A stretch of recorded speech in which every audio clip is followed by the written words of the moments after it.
Flight controller is gonna go for landing. Retro. Go. I don't go. Guidance go. GNC. Go. Econ. Go. Control. Go. Ninth Planet Audio. Capcom, we're go for landing.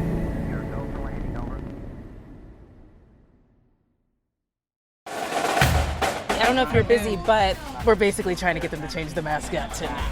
Trouble, I don't know if you got a flyer. I did not. Oh, well, here you go. We're gonna be at Boone County tonight, trying to convince them to change the mascot finally. You know, we're just trying to kick a little hornet's nest.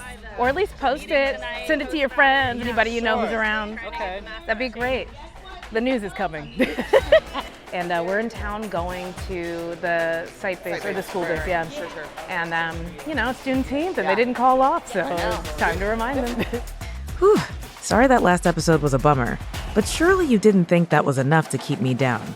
I ask again, have you met me? While only one episode has transpired between the last time you heard from me and now, the actual timeline is that it's been 6 months since we were last in Florence, 6 months since we were blown off by the school board and the school-based decision-making council. And I'd like to report here on our last episode that in that time there's been a lot of headway made, but the reality is that we're both exactly where we were 6 months ago and light years ahead. We've been keeping busy with interviews, with fact-finding, and with outreach, exactly the stuff you've been listening to in the last few episodes. And maybe, hopefully, the board has been busy too, with the committee Principal Black claimed had been formed. But listener, there's no actual evidence as of yet. No announcements, no surveys, nothing we could point a finger at and say, yes, progress. And so, it was time to visit Florence again to speak and to build a movement. And when I saw that the June school-based decision-making council meeting for Boone County High School was falling on Juneteenth, well, I knew there was only one place to start. Florence, Kentucky's second annual Juneteenth celebration. I heard you were reached out to by Miss Juneteenth yesterday. How did it go? What did she have to say? I guess she is She's aware of the podcast. Yeah, she's aware of the podcast. And her thought process was, what'd I do? Can you be a dance judge? Oh, yeah, you gotta go do that. You gotta go do that. Judge. While Juneteenth has been celebrated for over 150 years, it has only been a federal holiday for 4. In case it's new to you for some reason, Juneteenth commemorates on June 19th, 1865, when enslaved people in Texas learned that they had been freed fully 2 years earlier when the Emancipation Proclamation made slavery illegal. It's a bittersweet holiday that reminds us all of Maya Angelou's famous quote, "None of us can be free until everybody is free." I personally didn't learn about Juneteenth as a holiday until college, in keeping with the holiday's tradition of being the last to know. Though it seems that truly the last to know were the administrators at Boone County High School, who scheduled a meeting on this national holiday. And so we thought we'd bring the message to them. If you know anybody who's around Boone County tonight at 6 o'clock, the news will be there. We're putting them on notice. Get free. Happy Juneteenth. Did you graduate from Boone County? I went to Boone County. We're really, what year? 76. Okay. Then how were the Confederate flags then? Oh, they were Confederate. They were doing it. It's also a little wild that the governor's declared a holiday, we have a national holiday, and they didn't move the meeting. Right. Doesn't look good for them. It's like, oh. Yeah, the narrative actually seems to be pretty honest and pretty on it. They seem committed to the Confederacy bit. So we'll see. We'll see if we can fix it. The Juneteenth celebration wasn't held in downtown Florence, but instead up a winding road at a nature center in town. There were a couple of times that we were sure we'd taken a wrong turn, but eventually we found it. There were tents selling homemade products and food, a snow cone truck, info booths for progressive causes, and also the police. Music was playing, kids were everywhere, and while it wasn't exactly comfortable, extreme heat and humidity pegged the temperature over 100 degrees, it was joyous. We arrived armed with smiles and a pile of flyers encouraging people to join us at the school-based decision-making council meeting that night. I planned to speak again even after my last demoralizing attempt. I figured with a bigger crowd, some local news, and the spirit of Juneteenth on my side, maybe this time would be different. It's 1,000,000 degrees. It's the middle of summer. Thankfully, no cicadas. And I'm honestly just hoping we can talk to some cool people, get a sense of how much people really care about this, and maybe get a snow cone. Tonight at the SBDM meeting, everybody's meeting up to go up there with her. Yeah, we have a flyer for you. All my favorite progressives in the area were there. Amber Hoffman, our local activist mom, Leslie Chambers, city council member and parent. One of my least favorite people were there, namely that Black district parent that told me that I was wrong off the record in episode 1. But other than that, it was wonderful meeting the kind of people who wanted to celebrate Juneteenth in my small town. I'm Akilah, We are here trying to change the mascot of Boone County. Yes, that would be fantastic. What it was back where I'm from, it was the West Hopkins Rebels. Okay, wait, where in Kentucky? It was Nebo, Kentucky. Yeah. And that, in that little western small. area. So, did they change theirs? They did. So they changed theirs, but Boone County. It was not an easy thing. Yeah. They fought. There's a lot of. Yeah. I'm trying to think of how to put it diplomatically. Yeah. There was a lot of pushback. Yeah. So, yeah, a lot of people were committed to the cause. Yes. On both sides. But ultimately, it seems like justice won. It did. They're the storms of it. Getting it done here, what do you feel like has been your biggest opposition? Wow. Objectively, I think the school, there's a lot of bureaucracy and, even though it's something that's been brought up for years, they're just very much like, well, we have to set a process and have a meeting. And I'm like, it's actually not that hard. And we've spoken to principals who've made the change at their school, like nationwide. And, we have this blueprint. We keep offering it to them. They're just not. So is it a local school decision or is it a school board decision? Well, it's kind of both. The school board has tried to skirt it, but we talked to the state, and the state's like, that's absolutely in the school board's purview. So we're kind of in like a unique space because it seems like they're just pushing us back and forth, like talk to the board, talk to the school, talk to the school, talk to the board. So we're going to talk to both. And so here we are back in Florence one last time on Juneteenth to make what the late, great John Lewis called good trouble. I was a lady rebel. Like, what does that even mean? The Boone County Rebels will stay the Boone County Rebels, but the image of... It's right here in black and white in France. Bigger than a flag or mascot. Anytime you're trying to mess with tradition, you have to be ready for a serious backlash.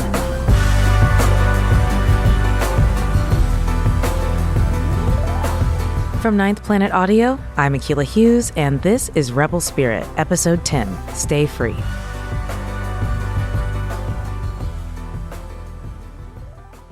The Juneteenth festival was fascinating.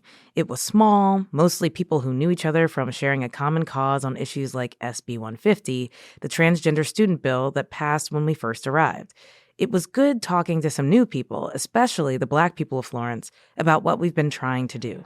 The team still got this flag? No, they got rid of the flag, but they got rid of the mascot. But the team is still the Rebels, still named for the Confederacy, still celebrating all that. So if you want to come or if you know anybody who's around, tonight, 6 o'clock. So what on the is street. It that you need us to do? Just show up. I mean, if you feel compelled to speak, it would be helpful. But honestly, just having people there to, show the school, like, we care about this. We're Black. We live here. Like, it's Juneteenth. Like, first of all, you shouldn't be having this meeting. But secondly, like, why are you here? Right, it's a holiday. But also, like, it is very strange that, like, if we're celebrating freedom, let's get free. You guys lost the war. Listen, I had to tell them. I'm so sorry. Exactly, yeah. It's 159 years later, but happy Juneteenth. You're free. That's basically what we're here to tell them. So, do you listen to podcasts? I do. Well, you can check it out. The trailer came out yesterday. It's making some waves around here. If you just type in Rebel Spirit, it should come up. It's a picture of a biscuit with googly eyes. On top of showing up for this meeting ready to speak, we also released the trailer for the podcast before we arrived. We were hoping they'd see it for what it was, that people are now going to start looking at the school. I mean, now is a great time to do something. And the Cincinnati Enquirer published an article about the podcast, giving us a glimpse of the reactions to expect both for the podcast's release and the ensuing discourse. I think, unsurprisingly, there are a lot of very loud people who are in support of the mascot, who are saying it's based on Rebel Without a Cause, and she's just the real racist, and she wants to change history. And it's funny, like, I really didn't think it would still upset me so much, but it actually really does. Like, these are people who have their face and name next to, like, it's not like Twitter, right? Where they are anonymous and you can just be like, these are trolls. It's like, these are people with first name, last name, photos of them and their family. Some of them identifying themselves as teachers at Boone County, being like, the students don't care about this. You're just making a controversy where there isn't one. And, rehashing lies they were told. And I just feel like It's especially hurtful when it's people like that, because it's like, you're an educator. You should care about what's true. You should also, like, maybe question if your students feel comfortable speaking to you about, like, what they care about. Because I'm sure you didn't ask, so how would you even know? But it's just been like, this morning I woke up to, like, a friend of mine sharing her comment on it on Instagram and just being like, there's a lot of racists in these comments. We knew we were going to get into it when the trailer dropped. We are here for a healthy discussion since both facts and logic are on our side. But one of the comments cut deep. Never heard Sean Alexander complain about it, or Principal George Floyd, who played in the NFL. But this chick, she's upset with it.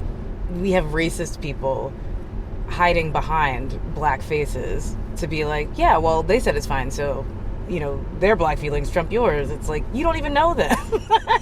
You don't even know them. Not every comment was in support of the Confederacy, though. One person said something that I really appreciated. I'll just read their comment in full. They said, anyone trying to defend this mascot has got to be the saddest person in the tri-state area.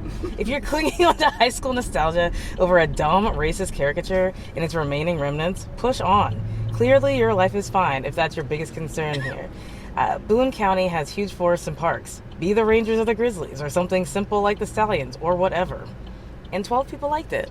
So, The Rangers is kind of fun. Right, Boone County Rangers. Park Rangers. That's cute. And so, this was it. We'd gotten our snow cones, we handed out flyers, we'd released a trailer, and already had a glimpse of the controversy we'd be causing soon. There was only one thing left to do, to return once again to Boone County High School to speak. Despite 6 months of effort, I still felt uncertain about what more I could say beyond expressing my disappointment. Facts hadn't changed their minds, resources hadn't made a difference, and even my consistent presence hadn't been enough to convince them that public action was necessary. The only message I could bring was that soon it wouldn't be just me to answer/not answer to. They'd have to face the growing scrutiny of the public and the press. My final presentation to the school when we come back. When I made my appeal to the School-Based Decision-Making Council in December, I spoke for 2 rousing minutes. The minutes of that meeting are brief and clinical. Akilah Hughes voiced her concern regarding the absence of a BCHS mascot. Ms. Hughes stated in 2017 the mascot was removed and needs to be replaced by a mascot that would be non-shaming and would serve our diverse student body. Ms. Hughes offered her resources. Unquote. This mirrors the minutes from July 2020 when Spencer presented his petition to, quote, disuse the rebel name and find a new mascot, unquote. There's a famous saying that doing the same thing over and over and expecting different results is the definition of madness. So this time, we're going to take a different approach. This time, I was putting them on notice. Great. I'm going to stand. All right. Let me know when you're ready. Go ahead. Hi. I'm Akilah Hughes. I'm a BCHS alum from the class of 2005. Happy Juneteenth, by the way. It's 159 years late, but I'm happy to share the good news with you. The war is over. The rebels lost. Black people are now equal, and you can do away with your team name and move into the future. And what better time? Next year is the 70th anniversary of Boone County High School. It's also the 70th anniversary of Brown versus Board of Education, which integrated American public schools. It's certainly not too soon to try to create an inclusive environment at BCHS. Over the past year, I've tried desperately to work with you to make the transition away from the rebels with input from the student and parent community. I was here in September, homecoming week, to speak with you, but you pushed this off to the board. I came back and spoke to this very council in December with resources to share. You told us you needed to form a committee to form a process, more bureaucracy. I'm here looking for some progress now. I mean, as educators, you're familiar with check-ins and benchmarks, so you've had 6 months. Where are we on this? This is a crisis in leadership. We spoke with the principal of Denver South in Colorado, who was instrumental in changing their mascot from the Rebels to the Ravens. He said that as a leader, you have to choose which hill you want to die on. And guess what? They changed the mascot and everyone loves it. The school community is more engaged than ever. There's another Colorado high school that hasn't changed from the Rebels yet, though. Columbine. Maybe you've heard of it.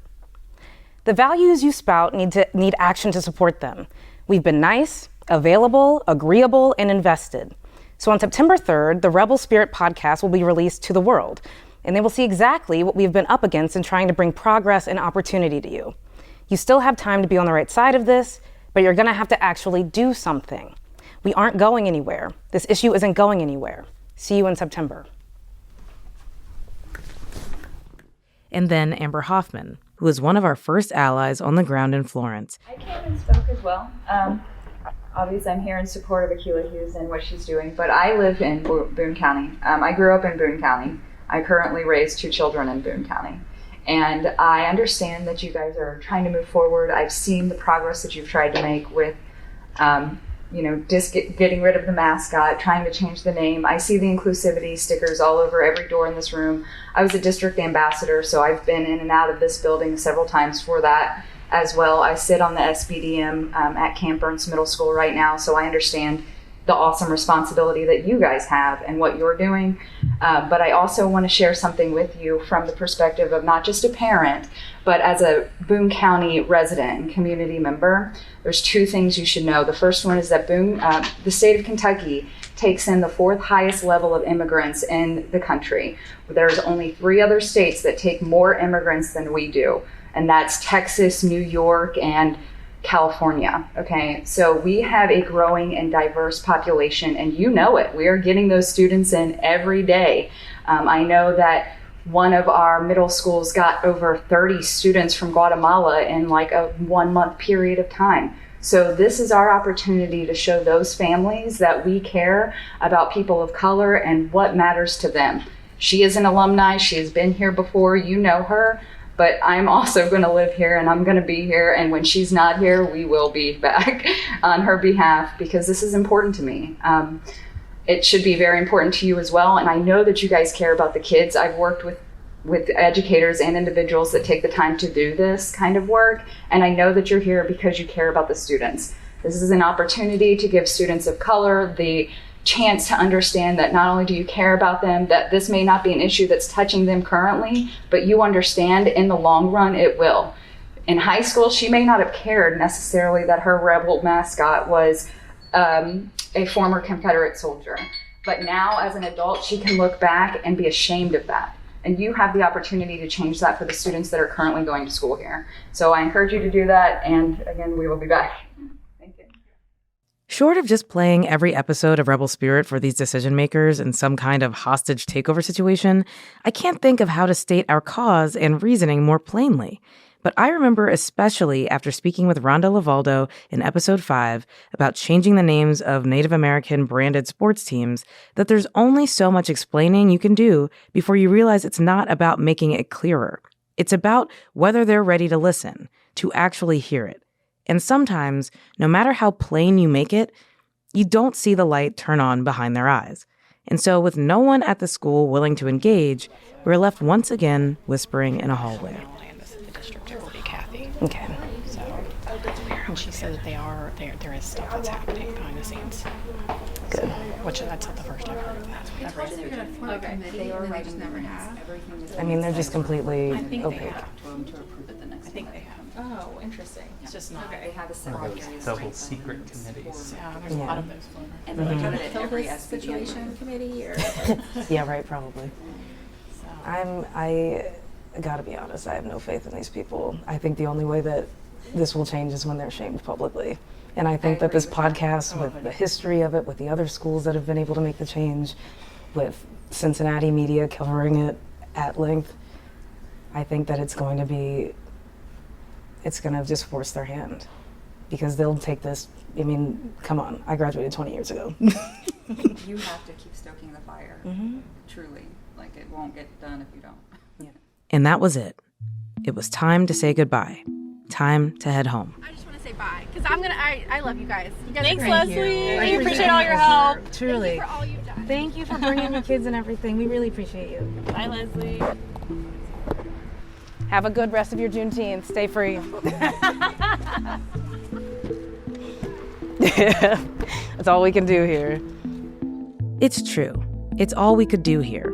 Without a mass movement, which seems unlikely given the current political landscape and the real threat of violence from those who disagree, we have to turn to the court of public opinion. It's disheartening to think that when they say one voice can make a difference, they didn't mean mine.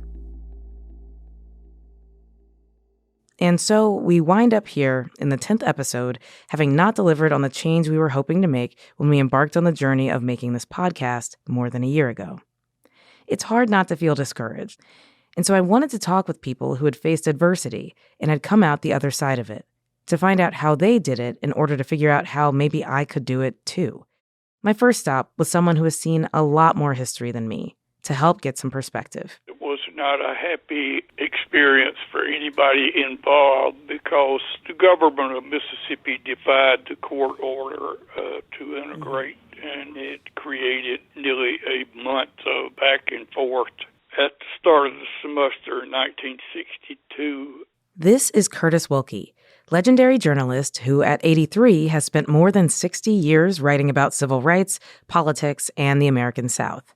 If anyone has some perspective on change, it's Curtis, who was there in 1962 when federal marshals marched on the University of Mississippi to forcibly integrate the campus with the enrollment of a single black student, James Meredith. Finally, on September the 30th, James Meredith was brought to the campus and accompanied by several hundred federal marshals who surrounded the administration building and attracting a great deal of attention. And so this is my own eyewitness account, but I went over to see all the commotion, and it was out of curiosity, and I think most of the students there were just trying to figure out what's going on now in this latest chapter of push and shove. Curtis, as I'm sure you figured out by the way he pronounced shove, is born and raised in Mississippi. Around sundown, things began to turn a bit ugly. It had largely been a curious crowd, and there were a handful of students who were heckling the marshals, and maybe they were throwing things at them. I didn't see that, but all of a sudden, with no warning, the marshals fired volleys of tear gas into the middle of all of us. A lot of us were doing nothing other than just watching. From there, campus devolved into a pitched battle. John F. Kennedy called in 30,000 federal troops. By the next morning, 2 people were dead. James H. Meredith is formally enrolled at the University of Mississippi, ending one chapter in the federal government's efforts to desegregate the university. The town of Oxford is an armed camp, following riots that accompany the registration of the first Negro in the university's 118-year history. Very ugly incident. It tarnished the reputation of the school for years. Curtis Wilkie would go on to witness history and write about it for decades. But as a student of the University of Mississippi, Curtis was also a rebel. I like the term rebel. If you take the Confederacy out of it, it's a great word. It means people who are not necessarily going to be conventional. Right. I used to say in the 60s that we at Ole Miss may use the term rebels, but the real rebels of my generation were the black students who were so deeply involved in the movement. Yeah. The students who started the sit-ins were from North Carolina A&T and Fisk University in Nashville and Jackson State here in Mississippi. They were brave, they were courageous, and they were rebels. The problem is, the Confederacy kind of destroyed the word. I don't use, when I talk about, let's say, the Ole Miss football team today, I never refer to them as rebels, and I try to avoid using it as much as I can. Curtis even has ideas about mascots. In terms of a mascot, hell, you could have somebody resembling Che Guevara, and he could serve as a mascot to the rebels. Which, okay, yes. Any school that wants to keep the name Rebel and adopt a mascot that looks like Che Guevara, you have Curtis and my blessing. And since he had feelings about rebels, I had to ask what he thought about the Biscuits. My daughter and son-in-law have a dog named Biscuit, so he could be the mascot. It's Big Yellow Lab. He'd make a good mascot, but I'm not sure that would work, but it certainly wouldn't be as controversial as rebels. Okay, check one off in the biscuit column for sure. But what I really wanted to talk to Curtis about wasn't mascots, but about how his decades writing about and witnessing change had affected him. It's very gratifying to me to see what's happened in my lifetime. I grew up in a segregated society. Every classroom that I ever took a class in was all white, even though James Meredith was at Ole Miss my last semester. I should mention just parenthetically and happily, James Meredith has become a personal friend of mine, and he and his wife. And so I occasionally see them up here, and I'm 83 and he's 90, but we still know who each other are. Well, things are infinitely better today than they were. But he says recently things feel like they're moving backwards. Unfortunately, in the last, I'd say 10 years, maybe more, my home state of Mississippi is backsliding. We have a very conservative government. They're all acolytes of Donald Trump, and they're doing what they can to, I think, some of the policies are designed to drive blacks out of the state. So that's dispiriting. But in the greater scheme of things, you take my lifetime, oh my God, it's unimaginable what life is, even in Mississippi, in terms of racial acceptance, tolerance, freedoms. So the problem really is essentially the very conservative state government, but you get down in local levels, there's very little racial friction. People get along. There'll always be problems, but compared to what it was when I started to school in 1940, it's amazing to me that I'm so happy I've lived that long to see what I've seen. So, as someone who has lived that long, what advice does he have for me trying to push change through in the South against headwinds and indifference? Keep the faith and keep pushing for the change we need in Mississippi. I've been able to see unimaginable progress, but there's still things that need to be done. Keep the faith, keep pushing. It's simple advice, but it's true. Sports journalist Jamel Hill had similar advice for me when we spoke for the episode about Sean Alexander. The number one piece of advice is to keep going. And I know that seems like really simple and it's just 2 words, but they're powerful words because a lot of things don't happen because it was hard to muster up the resolve to continue to do something that was always going to be a fight. Keep going. She's right. And then she said something that floored me. We also want to think about these next generation of students. Like you were a student that had to live under the guise of this awful racist nickname and mascot. Maybe there is a student that will graduate 20 years from now that will not be their reality. For me, for you listening, this feels like a fight for now. But really, it's a fight for the future, for progress, for some kid in Florence that's in elementary school today. Maybe 30, 40 years from now, a student will say, what? They really did have a mascot like that? Who knew? Oh, my dream. That's my dream. That's it, right? That's the dream. For change to happen in a way that eventually it's a surprise that it was ever that way in the first place. For progress to happen in a place that feels like it can't progress because it's bound by the forces of tradition.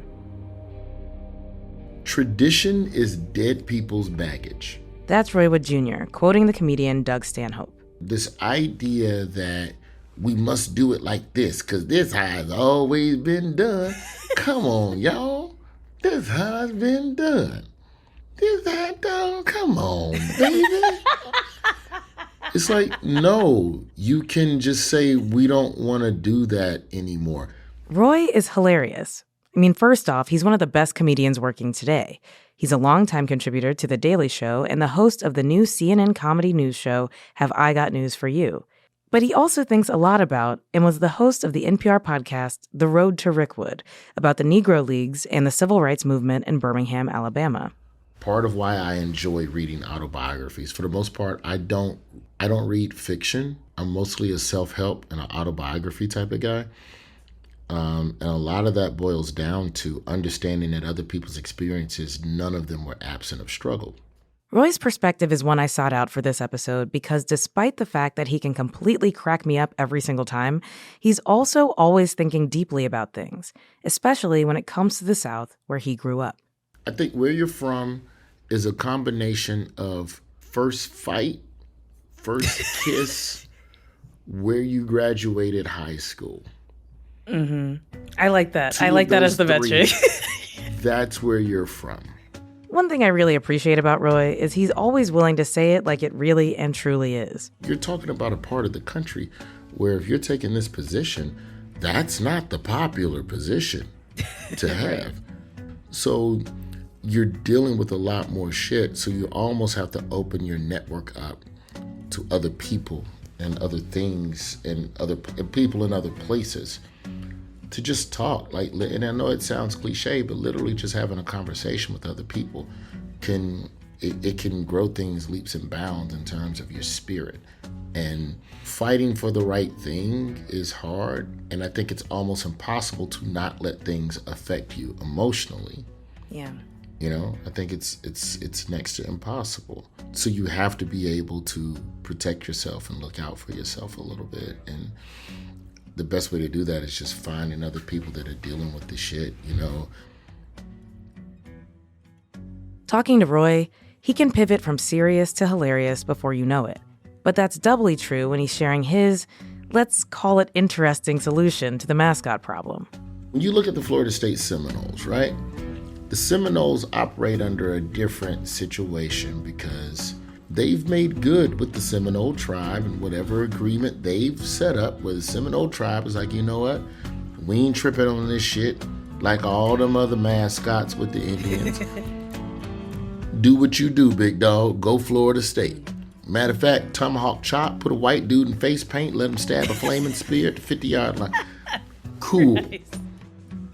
Why can't racists make the same arrangement with the school? Because just follow me for a second, because I know I'm losing you. Money is what dictates change. If there was a way to create a Confederate group, I don't know, like some men who used to be related to Confederate sons of a Confederacy, if you will. And then you go to the school and you go, yeah, that's our tribe. Give us money. And then immediately the school system would go, fuck that and fuck that lawsuit. We're going to be the biscuits. Exactly. Okay, maybe not all of Roy's advice is all that solid now that I'm looking back on it, but it's at least a creative solution to the problem. But Roy's right. I mean, not about founding a fake Confederate organization, but about finding other people who have been fighting against the odds to find out how they made it through. And so there was one more person I knew I needed to talk to. We'll be right back. I feel like from the outside looking in, when you see ex post facto tellings of these kinds of stories where someone faces a lot of stonewalling and obstacles and then elicits some kind of a productive outcome, it looks like cinematic portrayals of heroism. Yeah. There's a lot of like, yes, well, I'm not going to let that happen, and I'm going to, stand on principle. And it's not that those factors are absent in my logic anyway, in my experience of those kinds of moments of adversity, but it doesn't feel that explicit. It certainly doesn't feel that glamorous. Yeah. And a much more emotionally present component of it, for me anyway, is just getting through to the other side and surviving. This is Ronan Farrow. I probably don't need to introduce him, but in case you don't know, he's the journalist in 2017 who broke the story that Hollywood mogul Harvey Weinstein had raped and sexually abused dozens of women. It was a piece of reporting that cost him his job at NBC, who capitulated to Weinstein's threats and forced him to flee his home for a period. Ronan is also someone I'm lucky enough to consider a friend. By the time the going got really rough, I had essentially lost my job, alienated all of these executives at the company that I thought I had a future in. I was getting all kinds of threats, both legal and physical. I had to leave my home. Jeez. I was in this very precarious, tenuous position where I was trying to do this really tough reporting, first kind of completely in the wilderness by myself and paying for camera crews out of pocket, and then at the New Yorker, where I didn't have relationships or a foothold, and thank God they were real good guys in a very classic sense, and they stood by it. Yeah. But it felt very frightening, and the stakes were very all or nothing. And I pushed it to a point where there was really no return. I wanted to talk to Ronan because I think he might have some thoughts on how I feel right now, which is, let's be honest, frustrated, and wondering how I can keep things moving forward when every wall I run up against is labeled tradition. It's a strain of discourse that I'll always struggle to understand or genuinely relate to emotionally when people are so wedded to tradition, even when it's hurting people in the present day. And there seems to be very little downside except in the form of abstraction. I mean, obviously, this is not a conversation in which you're proposing burning the history books and like making us all forget. No one's going to forget about slavery. Yeah, exactly. You still got the Confederate flag at your house. Like, we remember. Right. And then there's that. Right. There's like plenty of ways these communities are keeping traditions alive. It therefore is a conversation in which I, strive for empathy and understanding of what is making people tick, but struggle with it because it just seems like the cost-benefit analysis is so clear. Like, why wouldn't you just lighten the load of suffering in that small way for present-day Black students? And I think, breaking through that requires people with courage, and I'm really glad that you took up the mantle of that. Which, I have to be honest and say that having Ronan tell me that was definitely a boost I needed. But more than that, I wanted to know how he kept going, how he kept pushing, how he stayed motivated. And his answer was actually quite simple. He wants to be a good person. There's power in the moral stories we grow up with, right? And the idea of heroism and villainy and kindness versus anger or hate. And I think that, you want to be clear-minded and rational, and I'm not so much a firebrand. I think I have a strict ethical code, but I don't really have an activist sensibility in a lot of meaningful senses. I'm a reporter who wants to unearth the facts, and I'm making cost-benefit analysis type decisions in a really pragmatic way. But there is also a strong element of my decision-making that is about wanting to craft a life over time where I am a good person in my own eyes. Yeah. And I'm not saying I always succeed, but I think it's that sort of almost delusion of grandeur of like, oh, I want to be a good person. And when life tests me, I want to be someone who helps other people, even at my own expense. Embracing those tropes and wanting to live up to them, I think is a good thing, even when there is some delusion in it. Like, I think allow yourself to indulge in the fantasy of being heroic when the going gets tough. Indulge in the fantasy of being heroic when the going gets tough. I've been thinking a lot about that as we've wrapped work on this series, about the folks that we've talked to along the way who didn't just indulge in the fantasy, but who were heroes. People like Bobby Thomas and Calais Campbell at Denver South. People like Annie Wilson, who spent 20 years trying to get her team name changed before it finally did. Or the historians we've talked to who aren't afraid to tell the real histories of their towns and of this country, even when it's ugly. Or the everyday people we've met in Florence who aren't too afraid to say that something is wrong when it's wrong, even in the face of the backlash of those that cling to tradition. Because at the end of this, after a year of research, of learning, of conversations, of coalition building, and most importantly, of trying, really trying to make change happen in Florence, Kentucky, my hometown, I think it really comes down to the push and pull of tradition versus progress, about the clash between moving forward and turning back, And when I look up from my notes, when I look up from the microphone, when I look beyond the athletic fields of Florence and the banks of the Ohio River, I see that clash everywhere. I think you do too. It feels in a lot of ways like the defining struggle of our time to move forward in the face of the massive resistance to change. When we lined up to vote in 2016, in 2020, and just last week, that is ultimately what we're choosing between. There are a million skirmishes in this battle, and mine is getting the Boone County Rebel to become the Boone County Biscuits, or whatever, really. Listener, I think biscuits are delicious, but if these kids want to be the Rangers, the Mammoths, or the Mallrats, or the Tigers, or literally anything else, but a name that glorifies the Confederacy, then more power to them. The point is that change is good, that moving forward is good, that looking around and seeing that your community has transformed dramatically since the 1950s, seeing that the world has changed since then, and embracing that transformation, that's what this is all about.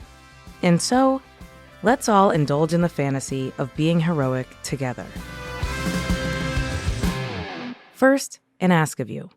Send words of encouragement to those that are in positions of power in Boone County. Don't be mean, don't be combative. We've made all the arguments that need to be made here on this podcast. So encourage them to be heroic, to make change. Not because it's easy, but because it is right. Now, we've heard rumors that this change might be coming soon.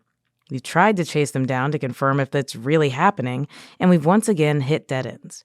But I have to believe it, and your encouragement might just make it happen. But also, I'm not done yet. This podcast is not over. We've been given a little more time and a few more episodes to continue to pursue this change wherever it takes us. We're going to go away for a little bit to do some reporting and to do the work, and also, honestly, catch our breath. But you'll hear from us soon, and hopefully it's with good news. Until then, I'm Akilah Hughes, and this has been Rebel Spirit. Rebel Spirit is a production of Ninth Planet Audio in association with iHeart Podcasts. Reporting and writing by me, Akilah Hughes. I'm also an executive producer and the host. Produced by Dan Sinker. Edited by Josie Azam. Our assistant editor is Jennifer Dean. Music composed by Charlie Sun.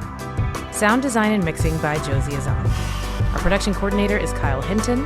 Our clearance coordinator is Anna Sonnenschein. Production accounting by Dilpreet Singh. Additional research support from Janice Dillard. Special thanks to Jay Becker and the whole team at BLDG, the Florence Yalls, Amber Hoffman, and Leslie Chambers. Executive producers for Ninth Planet Audio are Elizabeth Bakewit and Jimmy Miller.